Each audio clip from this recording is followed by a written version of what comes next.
This is crazy when I tell most people, but maybe people who are in recovery wouldn't think it's that crazy. But over the course of 7 years, there probably has been collectively maybe 2 to 3 months where we haven't talked at least once a day. And so there's a lot of time and emotion invested into that friendship, sharing our stories and going through step work and, trying to just learn to be more honest and vulnerable with each other. In one of our normal phone calls, sharing about something that we were struggling with, it was either that same phone call or we called back later. It was so long ago, I don't remember the exact scenario, but one of us was like, I was really only sharing like 97% of the truth. And then let's say it was him, he told me the rest of it. And then I was like, thanks for sharing the 3%. Welcome to What We Really Want, conversations about connection. Settle in and get ready for a great conversation. Let's talk about what we really want. Hey friends, welcome back to What We Really Want. Today is episode 32. And before we get to the details of that, let me address the elephant standing on my throat. In case you're wondering, hey, Greg, why do you sound so bad? Well, the weather has been changing in Birmingham. One day it was 18 degrees in the morning, and the next day it got up to 70. And little fun fact about me, when the weather changes that fast, bacteria goes straight to my vocal cords and I lose my voice. If you happen to listen to the preview for this episode that went up a couple of days ago, no, that was not me trying to sound sexy. That was just me trying to force some kind of sound through my vocal cords. So I'm going to make this intro to the episode really short and sweet because I know it's painful to listen to. This is episode 32. It's called It's the 3%, and our guest is Blake Roberts. Blake is a therapist in Nashville, Tennessee, and he reached out because we have a mutual friend in Will Mooney, who is my therapist and was a guest on the show a little while back. You may have heard that episode. Blake reached out and we had a great conversation about a new company that he and a friend of his named Jamie Haigh, who's also a therapist, have just started. And actually, if you're listening to this episode the day it comes out, March 4th, 3% Co. just launched yesterday. And I would encourage you to check that out. It's 3%.substack.com. And you can find out all the information about the 3% Co. And we'll also put these links in our show notes so that you can get connected. So what is the 3% Company? I'm going to read a little bit from their website. It says, let's be honest, as men, we often struggle with loneliness, shame, dishonesty, addiction, disconnection, and a sense of fulfillment. We want real connection in the relationships that matter most, but sometimes we don't know how to get there, or we're too afraid to try. Our stories tell us that this type of connection is too dangerous or not possible for us. You're going to hear Blake talk a lot more about what he has learned about bringing your whole self into relationships where you can trust the person that you're talking to. The purpose of the 3% Co. is to help men foster authentic relationships with themselves, others, and God, to become more emotionally aware, leading to a stronger sense of connection, to let go of unwanted behaviors and heal shame, to create a supportive community of authenticity and accountability, and to experience personal growth and fulfillment, to become less alone. And that sounds fantastic. We had a great conversation. Thankfully, I was healthy then, and so you don't have to put up with more of this awful-sounding voice. Blake was a little bit sick. He was getting over a cold, but you know what? Because I care about you and like you a lot, I edited out, I think, just about all of the sniffles. And so hopefully it will be a really engaging, non-distracting, deep conversation about the epidemic of loneliness among men and how we pursue really deep, true, real, authentic connections. My guest is Blake Roberts. It's episode 32, and it's called It's the 3%, and it's coming up right now. Blake Roberts, it's good to see you, friend. Yeah, you too. Glad to be here. I say friend, even though we're just now meeting. We've been talking offline for 10 minutes, and you already feel like a friend, so that's a good sign. Yeah, there's something about knowing somebody who also has a recovery story that just immediately you connect differently. Dan Allender said once that the most meaningful friendships are those that are built in the valley of the pit of death. So although we haven't built our friendship in that valley, I know that you have been in the valley. Yes. Yeah. So there's just an immediate, kind of connection there. So glad to be here. I can't wait to get to know you better. Before we jump into anything else, let me just ask you, Blake, what do you really want out of the talk we're about to have? It's a good question. And you told me that you were going to ask me that, and I forgot to think about it. So this is my authentic Love it. response right now that I Love have it. not thought of.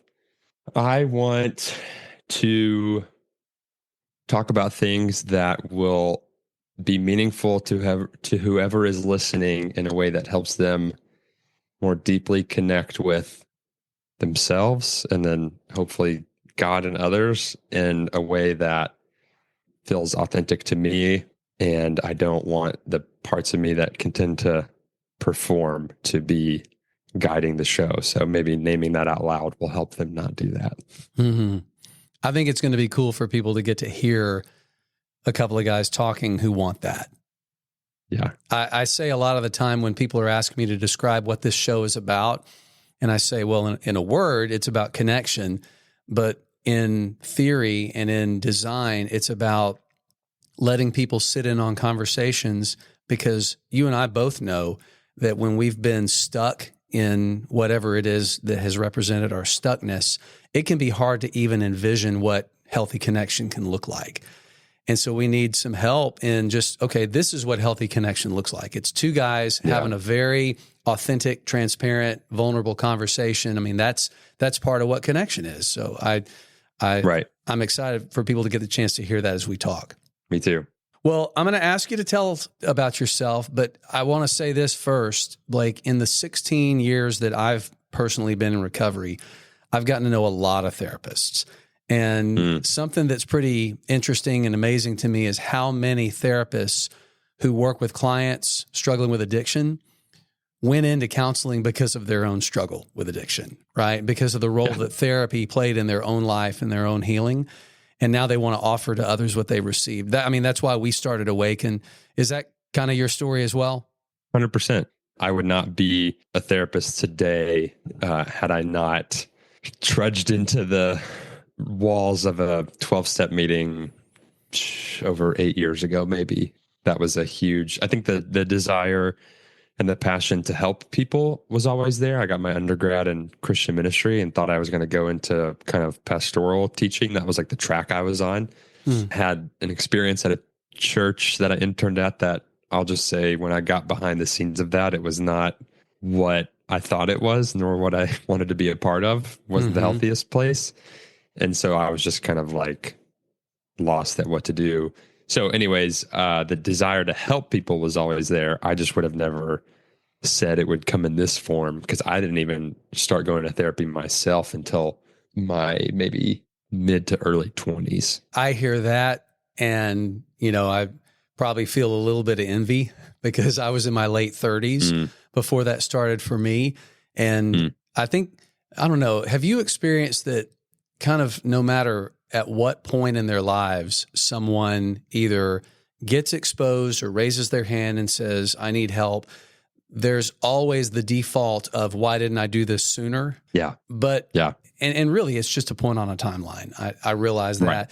But I try to encourage younger guys, and so many men who are coming to our community and Awaken are coming when they're single. And I just, thank God for that.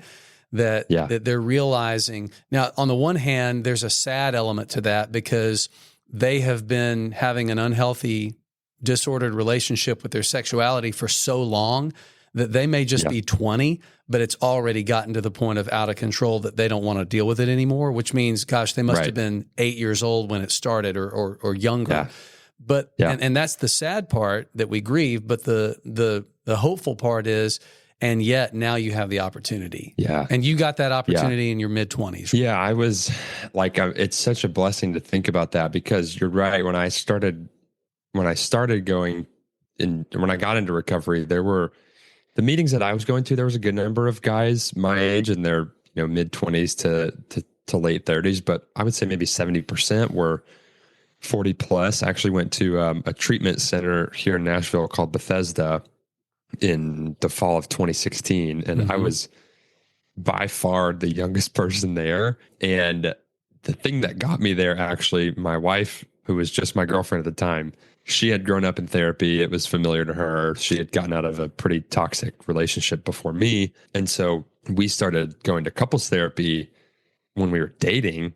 And wow, I think for her, she was like, she had just come up off of such a bad, like pretty physically abusive and emotionally abusive relationship that she was like, if we're going to be together, like you got some work to do. And I knew that, but I wasn't, fully in a place of admitting that. So her therapist that she had seen for a long time, turns out she had worked as one of the therapists at Bethesda for maybe like 10 or 12 years or something. And then my therapist that I started seeing at the time I think you might have an addiction that you need to pay attention to, and maybe even get some more help for than coming to therapy every other week. So when I went to step Bethesda, in real quick and ask you a question? Yeah. When they first suggested that, did you already have a sense internally that might be what you're dealing with, or was that news to you? No, I had a sense. I mean, my story, to give a 30,000 foot view, was I was the most sexually active between my freshman and senior year of high school. Mm-hmm. And then I stopped acting out with other people, but then the pornography, which was also happening while I was sexually active with other people. But when that stopped, pornography and the kind of like, well, at least I'm not hurting anybody else, that's what I thought, right, ramped up. And so when I started dating my girlfriend, who then became my wife, it was kind of the first serious relationship, or the first relationship that I wanted to do differently. And so I actually brought to her in what I could look back on as kind of like a shame dumping moment. Like, I brought to light my porn addiction when we were sitting in a coffee shop together. It's what needed to happen. And that's what kind of got me into the door of going to therapy. And so I knew that I had something I needed to work on, but in my mind, it was more problematic, those 4 years of high school. It wasn't as bad now. And I still had my dad had 3 affairs. And I would say at this point, I don't think he'll hear this. It'd be great if he did, but at this point, he's still pretty active, I would say, in addiction. And so I just kind of was like, I don't want to end up like him. So I had enough, I guess, awareness that I had a problem that I agreed to go to Bethesda. And it was really good for me in the sense of I learned a lot about my story, and that it wasn't just a moral behavior that I couldn't, figure out how to change. Mm-hmm. There was more to it. But still, like in my small group, every guy that I was involved with that weekend either were like going through a divorce or had just had some big crisis happen and didn't know if they were going to have a marriage when they went back. And I was like dating my girlfriend, and I had little notes from her to open each day that were like encouraging, supportive. So it was a gift, and there's always an and, right? Mm-hmm. It's rarely as binary as this or that. So it was a gift to experience that early, and to hear like some of the stories I was hearing. It kind of in the back of my mind fed into the like, well, my problem's not that bad. Like I've got encouraging notes from my girlfriend. I'm ready to get married. So it was such a gift, and I'm so grateful that I did end up in those rooms as early as I did, and also why I have a passion of trying to help younger guys. Like there's the phrase that it takes what it takes, or like you have to hit bottom before you can realize you need help. And there is truth to that. And I don't think you have to wait until, not that people are intentionally doing this, but like, it doesn't have to wait until you're in your 40s and all of a sudden the addiction has progressed into these ways you never thought it could. Like you can be honest about, how much porn you're watching and how you're having a struggle with that, and be in the same rooms as those guys. 'Cause wherever they are, like, they were at once where you are. That's where right. You're thinking it's not that bad. I don't have points that. on a timeline. Exactly. You said there's always an and. It's not ever just one thing, right? It's not this or this, but in our experiences, it's this and this. And being able to hold space for two things at the same time is so critically important. And I know you were saying that with the older guys at Bethesda, where you kind of went by default was, well, maybe mine's not so bad. the opportunity that we have when we are with people who the escalation has gone a lot farther than ours has to this point is we have the opportunity to have gratitude and gravity, at the same time. Yeah. Gratitude that I'm thankful that I'm doing something about this before it's gone to that. But then the gravity, like if I don't take this seriously, that's exactly where I could be.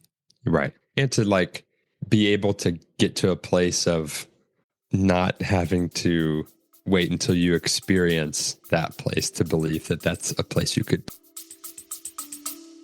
We'll be right back. How have things gotten so out of control?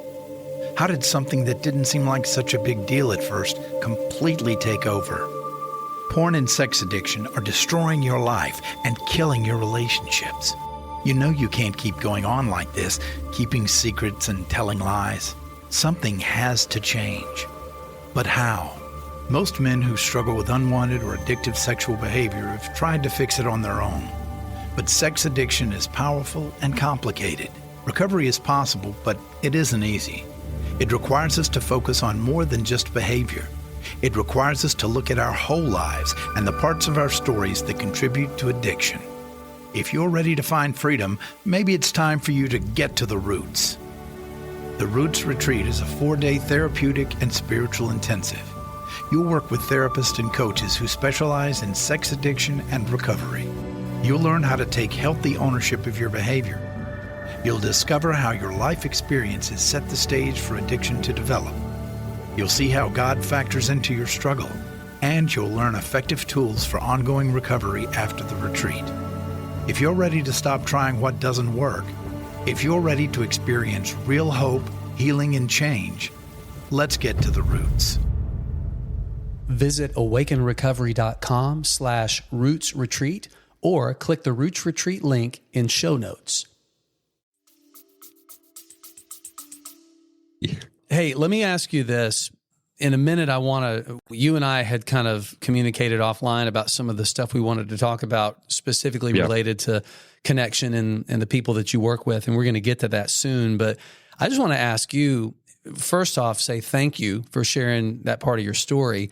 Mm-hmm. And then ask you, with where you are now, having, done the work yourself, having gone back and gotten the training and becoming a therapist, what are some of the most significant healing things that you've personally experienced that now you enjoy sharing with your clients as you support them in the work that they're doing? Yeah. Oh, that's a great question. When you briefly asked before we hit record, the first things that came to my mind that I just jotted down really quick were being aware of my body and friendship. So maybe I can expand on that and we'll see if something else comes up. But those were the immediate first things that came to mind. Something I draw on the board a lot in my session with clients is I'll draw like a very rough sketch of a brain and I'll kind of like divide it in two and I'll walk them through how this is a very simplistic metaphor of, I know the brain is very complex, but the top brain, prefrontal cortex, is, let's just say it's largely responsible for receiving information. So like, I'm not a neuroscientist, so I don't know this entirely to be true, but what I would say is like, as somebody's listening to this, their top brain or their prefrontal cortex is what's activated because they're just listening to information being shared. Maybe not earlier when I'm sharing more of my story, but reading a book, reading an article, like hearing something is like you're just receiving information, which is really important. The bottom half of the brain, where these other four main categories are, thalamus, hypothalamus, amygdala, and hippocampus, it's just like the emotional brain. That's where emotions stored, core beliefs about ourselves, memories, like it's in the lower regions of the brain. I don't remember the exact number, but when I draw the line to kind of split the brain in half, it's something like that bottom half of the brain operates, I think, at like 1,000 times faster than the top part of the brain. Simply meaning if they're ever in a war, the bottom brain's always going to win. Mm-hmm. So to tie in that metaphor to like addiction, if I know that I shouldn't put myself in this situation because it makes me more susceptible to act out or whatever, like I have that information. If I'm not able to integrate the emotion in my body, which I'll get to in a second, that information that I have is good information, but it's just not going to work every time because my story, which is living in that lower part of the brain, all my experiences and memories and beliefs, is going to override the facts that I have.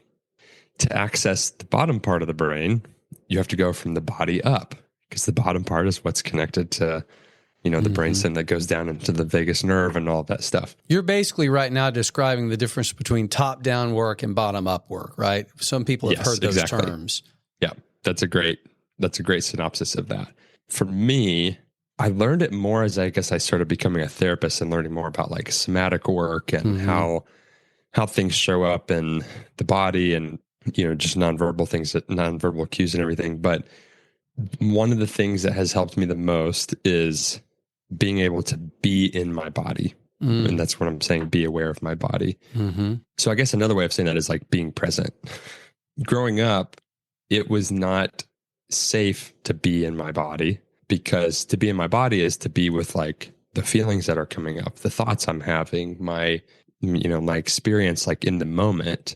And if that wasn't safe, because maybe the people that were supposed to, care for me weren't able to in the way that I needed, I'm going to disconnect from my body and find whatever means necessary to like kind of help me survive. Yeah. Find someplace else to go. Yeah. And so learning, and that's very kind of nuanced. And that's why I love being a therapist and sitting one-on-one with people, because I get to work directly with you and like ask people questions, helping them pay attention more to what's happening, really just like helping them slow down. But that work for the longest time when I started early on in recovery, I would make phone calls, and then I would just be talking to guys about like emotions that I'm feeling. And I learned, the 8 core emotions from Chip Dodd, and I learned how to name those. And that was really helpful. It gave me language to put to what my experience was. But being able to go from that to like, I feel sad, and then go, okay, well, what am I noticing in my body when I'm saying I feel sad? Like, oh, I have this deep like emptiness almost in my stomach, or I feel fear. How does fear show up in me? Most of the time, it's kind of like my shoulders are being held up by an invisible string. Because the more I become aware of that and integrate those two, like in the moment, I'm not always able to cognitively go, oh, I'm afraid right now. But if I'm working on paying attention to what's happening in my body, I can notice that sensation in my shoulders, and that can help me become aware that like, okay, something else is going on here right now. Right. Yeah. And to slow down enough to be curious about what it is. Yeah. Yeah. Right. So that's one thing. And then the other thing that I wrote down was friendship. And that seems kind of like a no-brainer as I say that out loud, but we talked about my friend Jamie, and I've certainly made other friends in recovery and even outside of recovery that have been healing for me. But that one relationship, we've just been able to go, to a certain depth, and that type of authentic connection where, I'm feeling safe, secure, seen, and soothed. Like if I'm able to experience that in a friendship, man, that's so healing for me. Yeah, for me too. And having a select number of people who have the capacity to offer that to me, and because they are healthy enough themselves, right? To where they're not using all of their energy just to try to claw those S's for themselves. They've experienced it at least enough to be able to be present with me. Yeah. And I think in order to do that, it requires us to put ourselves out there vulnerably, which may be a good transition to the next thing I wanted to ask you about, because you and your friend Jamie have started a company, the 3% company, right? 3% Co.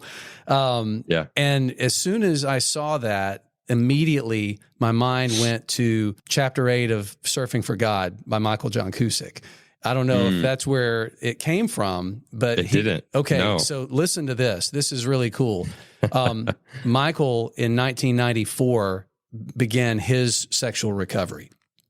And shortly before that, he had been working for Larry Crabb, just drowning in his own sexual addiction, and he wanted to say something. I'm just going to read this real quick because I think you'll think it's cool.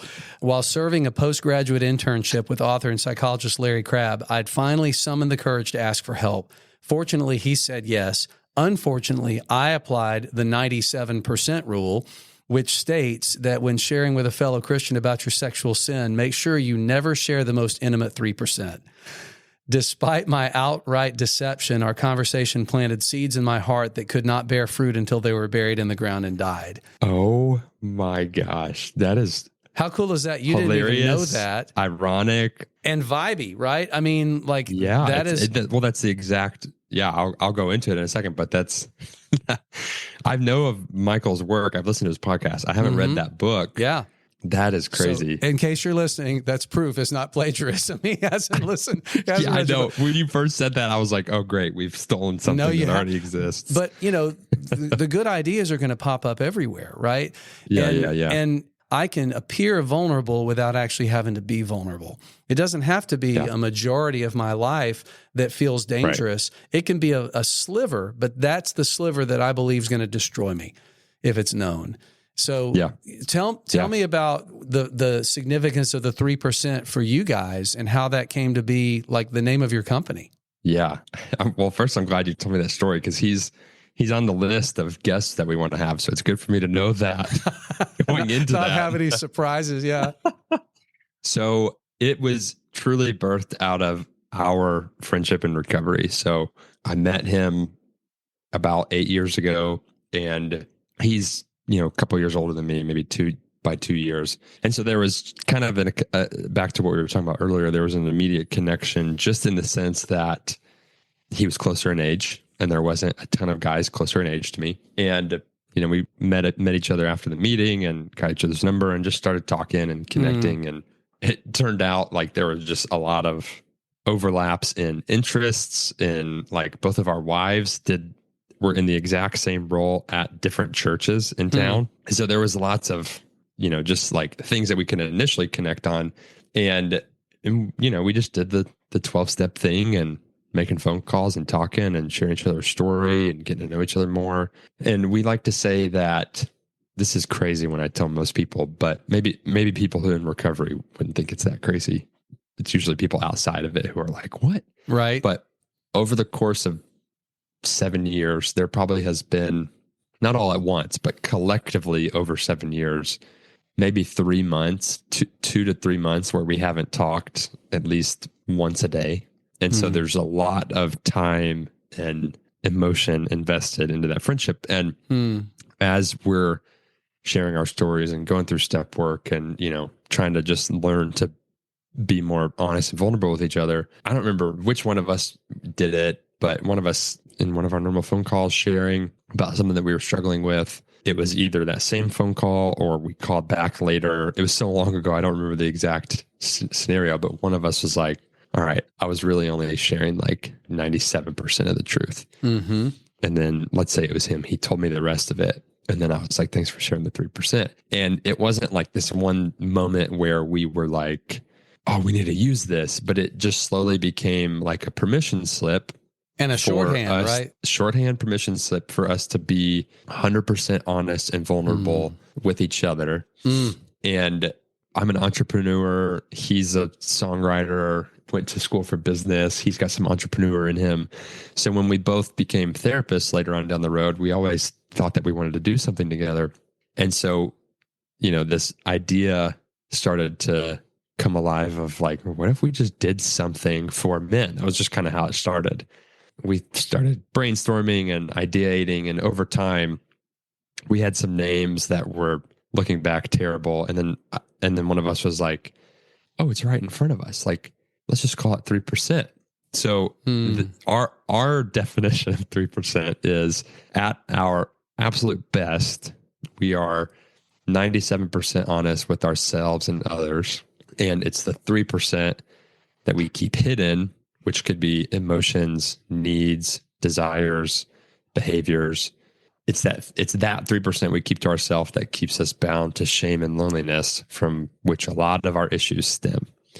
So we started using that in our friendship. We started using it with our wives. We started using it with clients. And we started to see that just that one little, concept like helped people move toward deeper, authentic connection.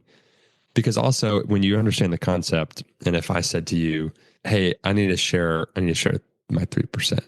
I need to share 3% from, what is that, 5 or 6 words. In that 5 or 6 words, I'm also saying what I'm about to say is pretty hard. What I'm about to say is really vulnerable. I actually don't want to say it, but I believe in connection. So I'm going to try. I really need you to pay attention.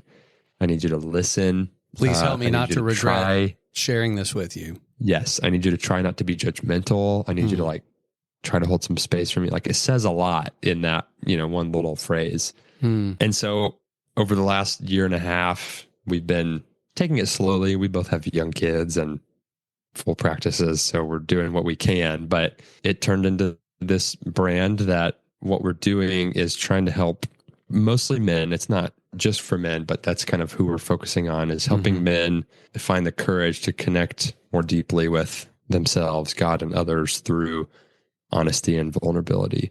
Later on, like next year, we're hoping to have some retreats and maybe even some groups and things. But right now, this year, we're launching a podcast on March 3rd, and it's really just going to be a space, probably similar to what you're doing here, a space to engage the 3%. So to engage the things that aren't typically talked about for men, to engage with other, thought leaders in the worlds of theology, psychology, sports, and the arts. Like, what does it look like for you to pursue a more holistic version of masculinity? What keeps you from being vulnerable and like truly sharing, all of who you are, and how do you move through that? So we're not telling men who to be, because there's enough product and brands out there of people telling men who they need to be. We're just providing spaces to help you discover what gets in the way of who you want to be.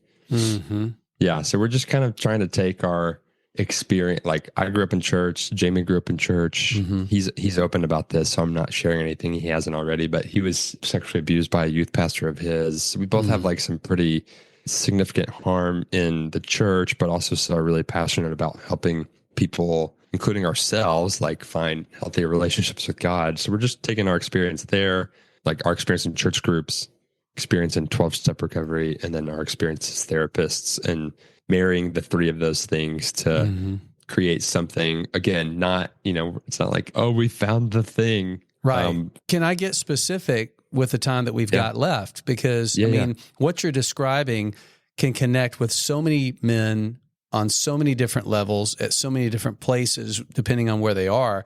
But I know that there's one particular thing that you're talking a lot about, and you're writing about in your Substack, that you're calling an epidemic among men. And I'd love to just, ask you to talk about that a little bit, because I think that is something that I make up, that as men and women who are listening to this, men comparing what you're saying to their own experience, and women maybe to theirs, but also maybe to their significant others. It's going to shine a light on some things that may be a little harder to identify. Yeah. I think the epidemic of loneliness, well, that's not just something I think. There's, way smarter people than me that are calling the time that we're in the loneliness epidemic. I don't remember where this study came from, but I have heard it from different people that the type of loneliness that we experience today can have the same physical effects on your body as smoking a pack of cigarettes a day, just in terms of what happens in a person's body and soul as a result of being lonely. And so particularly, again, just because I'm seeing mostly men in my practice, that's who I'm kind of talking to. The way I've been thinking about it and talking about it with my clients is, this, loneliness is not the absence of somebody's presence. Like, it's not the absence of having friends. I think it can be more about the quality of those friendships. So to the 3% idea, like, I know lots of clients and even friends of mine that would say they have, a number of friends at work, or maybe they like to golf and they found friends at the club.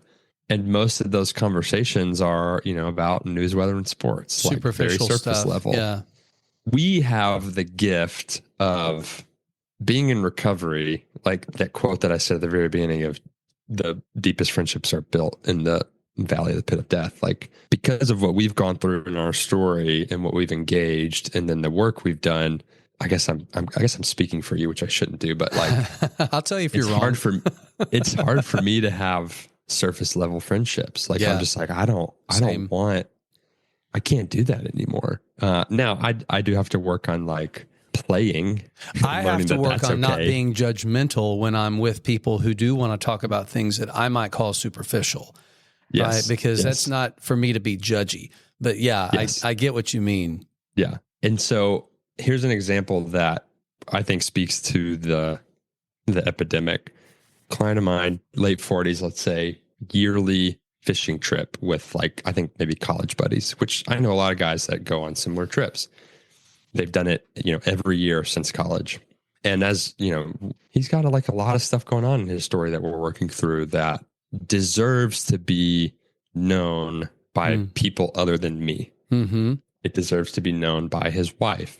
Or if it's something that he's going through with his wife, it deserves to be known by his friends, people that can hold space for him and care for him and check in on him outside of the hour we spend a week together. And so this trip is coming near. We're talking about it. And I just kind of was like, are you going to talk to him kind of about what's going on? And he was like, no, almost like, what do you mean? Because of his story, that's like really risky. Right. And because we had worked together for so long and he was able to go backwards and kind of start to name a lot of the wounding that he had experienced growing up, which then he learned to protect himself from being vulnerable so that he didn't get wounded again. He had a lot of that information. A lot of that made sense to him. And so I just kind of encouraged him, like, lean into that. You don't have to jump right in the deep end, but you'd be surprised at what happened is kind of all I said. Because I think Brene Brown said vulnerability leads to vulnerability. It just takes one person. Yeah. Plenty of people are willing to go second if somebody will go there first. This story is a perfect example of that. Long story short, he ended up going. He led with vulnerability and let the guys in on what was really going on. He knew about the 3% concept, so I think he used that. And he came back and he was like, Blake, it was the best trip that we've ever had. He's like, we didn't catch any fish. It was a terrible trip in terms of what we were going there to do. Yeah. But almost every other guy there opened up and shared something else that they were going through. And he's like, I don't think nobody would have known. We would have gone, hung out, talked about work, kind of maybe said like, oh yeah, things are just kind of stressful. I'm busy. And then we would have fished. And it was beautiful. And it showed him to be vulnerable is risky. To be vulnerable, a lot of our stories will show us that to be vulnerable leads to harm. So that we can forget that to be vulnerable can also lead to deep connection. Yeah. But the fear of the risk is powerful enough to keep people from trying it. We had Drew Boa on the show a while back, and he was talking about the difference between transparency and vulnerability. And the way he described his transparency is looking at the lion in the zoo through the 4-inch glass, and vulnerability is being on the other side of the glass in the cage with the lion, because you can get hurt, you can get ripped to shreds. But, and then now stepping out of the lion analogy, but when we put ourselves at risk of being ripped to shreds and that doesn't happen, oh my gosh. Yeah. Well, let me build off that analogy. This may be cheesy, but like somebody's story could lead them to think when they're looking through that glass, they're looking at a lion because maybe growing up there was a lion, but then they get in there and it's actually, I don't know, a dog, an adorable little puppy. Yeah. Yeah. Because, the brain doesn't know the difference by itself without our integration between a threat to our life and a threat to our lifestyle. That's so helpful for you to point out that distinction. Yeah. I heard a neuroscientist say that once. He said the brain doesn't know the difference between a bear approaching you and a deadline at work approaching you. The threat of both of those initially to our survival instincts feel the same. And so if we're not able to integrate and really assess what's going on and be like, okay, things are different now than they were, then my body's going to respond to a deadline at work the same as it would to a bear approaching me. And that's not total good for survivor mentality. Yeah. Yes. Or instinct. You have to have safe people, right? But like with this guy's example, like these friends, they were safe. They're not, they're not his mom. They're not some of the people in the past that have really harmed him. But the threat, like there is a very real reality that they could have all been like, hey man, we don't want to talk about that. We just want to fish. And we talked about that option too. We talked about that being, there is a reality that could happen. And this also could happen. And that's what ended up happening.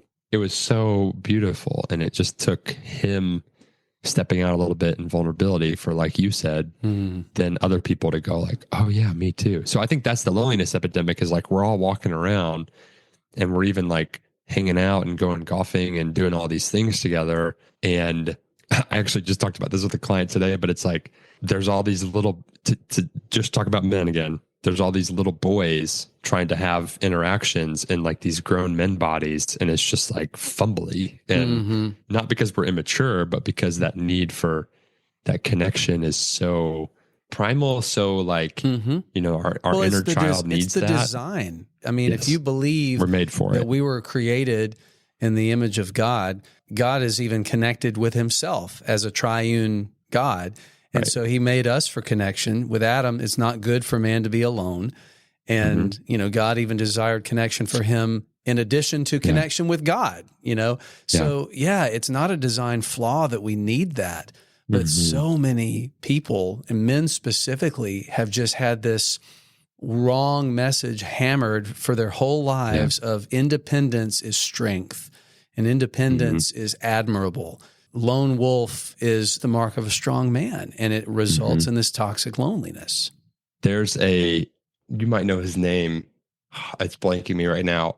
He's huge right now. He just came out with a book called The Man the Moment Demands. Jason Wilson? He is like, he's kind of intimidating, but he also is very inspiring to me because I think he's maybe in New York it was Detroit. And he has for years taught some sort of like jujitsu or something to like boys in the community. When you look at him, he's kind of that quintessential, like strong, he's tough. You know, he could probably like hurt anybody that tried to threaten him. But in his book, he's like totally trying to like debunk the whole kind of like toxic masculinity thing. And he talks about alpha males, and he talks about how the alpha male, which originated in like wolf packs, has actually been like, that has been debunked, meaning that there's not actually an alpha male, but the alpha is the two leaders of the pack. So like the husband and wife, you could say, like there's not actually,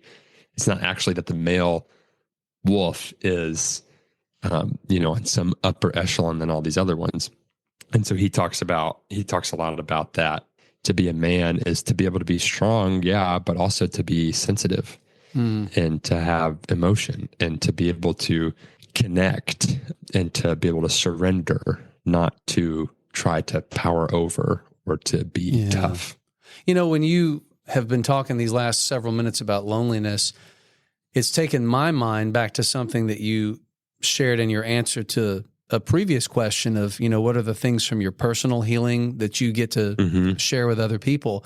And both the body awareness and the friendship, I think, are so pertinent to what you're talking about right now. Because I was just thinking about my own experience. There are some times when, like, my wife has something that she's doing in the evening, and I'll just be at home by myself. And if I'm at home all by myself all evening, then those are when some of those loneliness feelings come in. But then there are other times that I plan ahead and I'll go out to dinner with one of my closest friends, and then I get home. And the thing is, I've told myself before, if I get home before Stacy gets home, that what's wrong with me? I was just with my friend Jason and now I feel lonely. But I don't think that it's loneliness that I'm feeling. I think I feel sad, because I had connection where I can share 100% if I choose to, and so can he. Yeah. And now that I'm back, I just had something 30 minutes ago, and now, for now, that's over. And so I feel something that doesn't feel just joyous or happy, but like I can have at the same time, I can have sadness that it's over for now, but gratitude that it happened, joy that I have a friendship like that. And just that body awareness and the awareness of what the emotions are, that all of them are good. And that, even though I'm not with my friend right now, I just was, and I will be again. And I've got that connection even when we're not in the same room. Yeah, that's really good. And you have a taste of that you can move toward some of that meaningful connection with her. It may look different, but it's still possible. Right. Yeah. It's so good. And we probably need to land the plane here in a second, but I'm just imagining men who are listening to this, and this is, I don't know whether it's blowing their minds or not, but it's new. It's something new to think about. And I think earlier one of us mentioned the concept of slowing things down. You're not going to be able, I don't believe, tell me if you have a different view of this, I don't think you're going to be able to take in with significance what we've been talking about without slowing down and really, getting some help to take the pulse of what has been my experience with this. Do I feel lonely? How much of maybe my unwanted, unhealthy behaviors aren't connected to a love of alcohol or a desire for orgasm? What if that's a lot more tied to trying to escape this feeling of loneliness? But that takes time of slowing down, doesn't it? Yeah, it does. If I could read something real quick that I think ties into what you're talking about. Yeah, for sure. Please. Don't remember all the context. Just read it this weekend, so I have some more chewing to do on it anyway. But it comes from Psalm 73, 16 through 17. And it says, "But when I thought how to understand this, it seemed to me a wearisome task until I went into the sanctuary of God.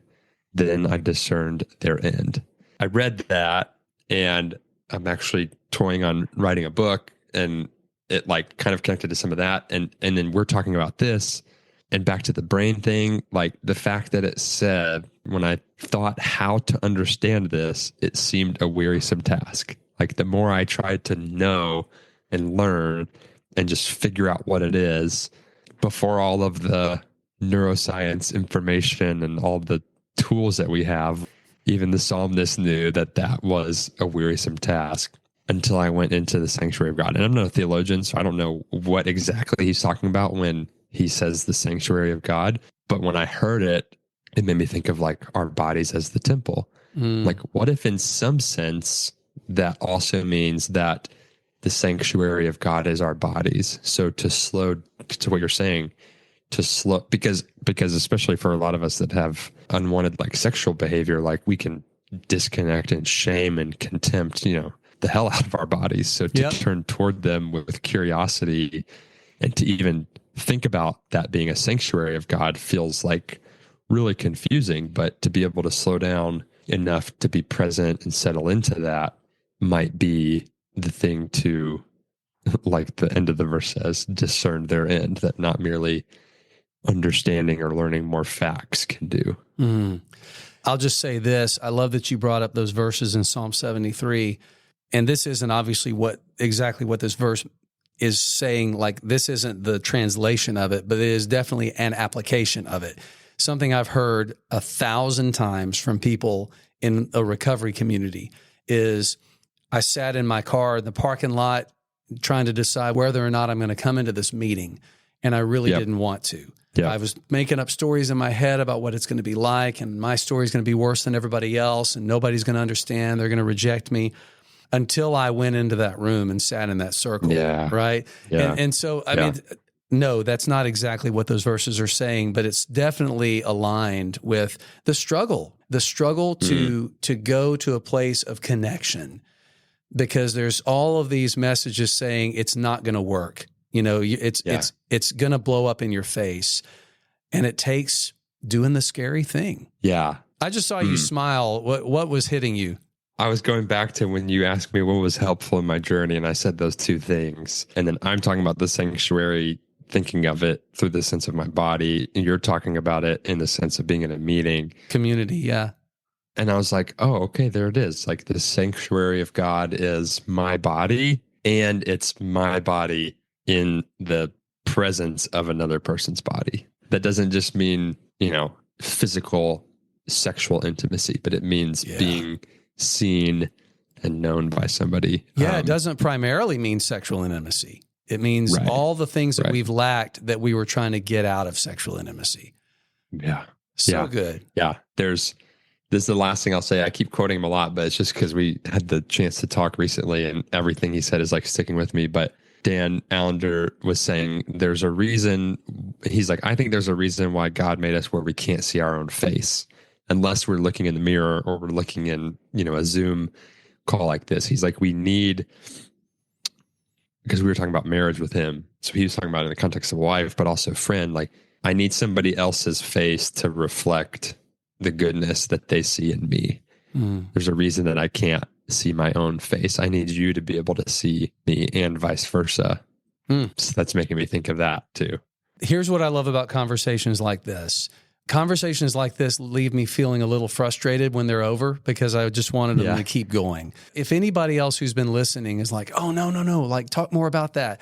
You get to do that. You can do that in ways that are going to be much more long-term meaningful for your life than listening to this episode. Let this be a catalyst. If you're not working with a therapist, start working with a therapist and you can explore and get into some of these things. And, what's keeping me from pursuing deep and close friendships where I can share the 3%. So my hope is go ahead. No, I was just going to say, and I mean, I know this might be a longer episode than a friend might listen to, but just send this to a friend and say, no, this might be longer, but I think the average commute is like 45 minutes these days. So listen to it on your way home from work.